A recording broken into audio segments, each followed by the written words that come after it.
Shalom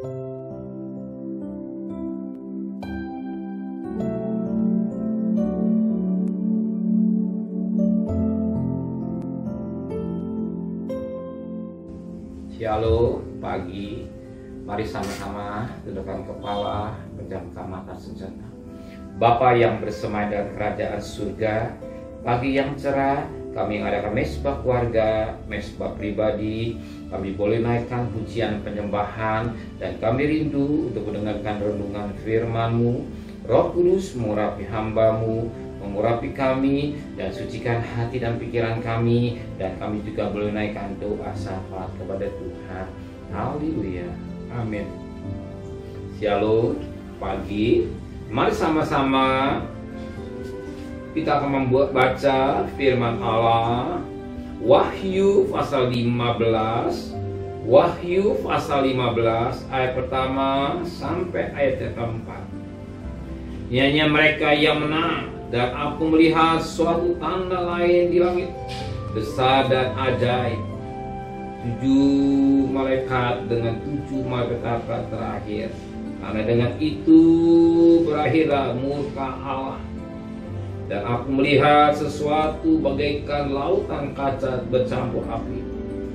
Dan di lautan kaca itu berdiri orang-orang yang telah mengalahkan binatang itu dan patungnya, dan bilangan namanya pada mereka ada kecapi Allah. Dan mereka menyanyikan nyanyian Musa hamba Allah, dan nyanyian anak domba bunyinya, besar dan ajaib segala pekerjaan-Mu, ya Tuhan Allah yang maha kuasa.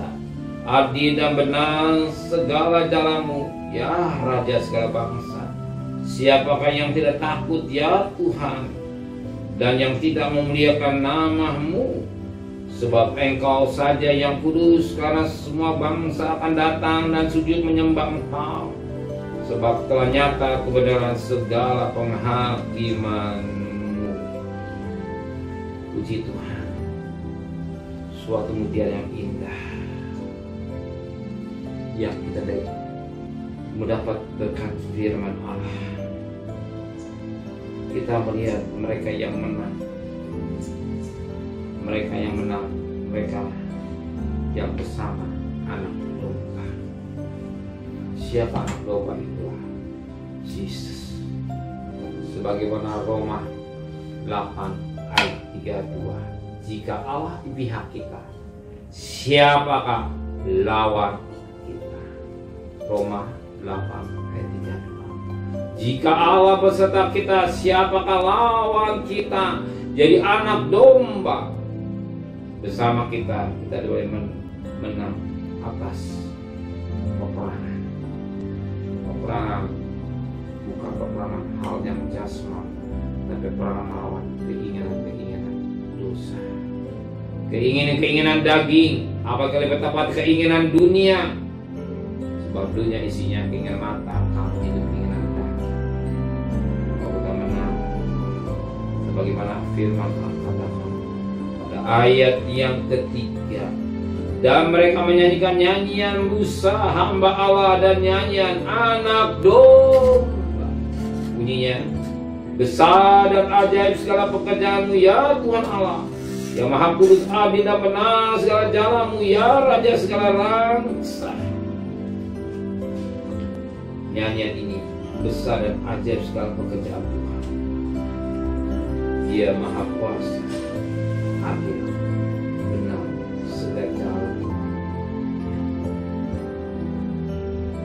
Kalau kita mengenai seorang anak domba yang patut kita sembah dan agung, Tuhan yang besar,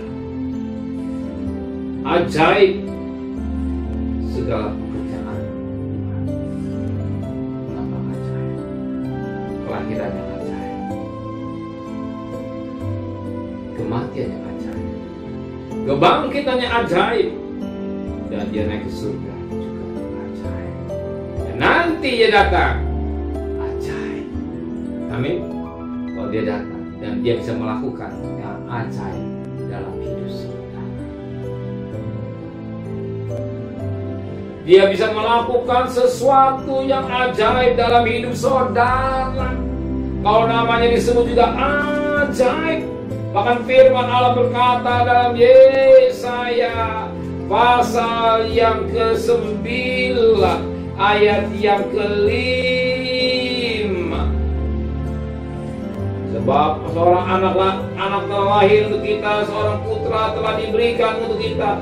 Lambang perintah ada di atas bahunya, dan namanya disebut orang penasehat ajaib.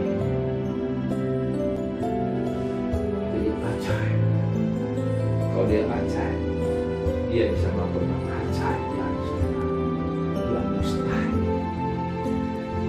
Tidak ada yang mustahil bagi pasangan. Apa yang saya takutkan? Bisa aku menolong saudara secara ajaib. Sini kita rasakan mengubah pikiran saudara. Bisa melakukan yang ajaib dalam hidup saudara. Dan termasuk tahun 2025, dia bisa melakukan yang ajaib dalam hidup saudara. Amin. Terima kasih Bapa di surga. Engkau ajaib. Engkau bisa melakukan yang ajaib dalam hidup kami. Kami serahkan masalah persoalan kami semua kepada Engkau. Kembalikan besok pagi tubuh yang sehat dengan tidak kurang satu apapun juga. Berkati Bapak Presiden, para menteri, para gubernur, para bupati, para wali kota, para camat, para lurah, para RW, para RT, para medis, para Polri. Berikan mereka takut kepada Tuhan dan kekasih. Terimalah berkat nikmat dari Allah Bapa, cinta kasih sayang dari Tuhan Yesus Kristus, dan sekutuan Roh Kudus menyertai saudara mulai hari ini sampai Maranatha, Tuhan Yesus datang. Yang cinta Dia katakan amin. Tuhan memberkati.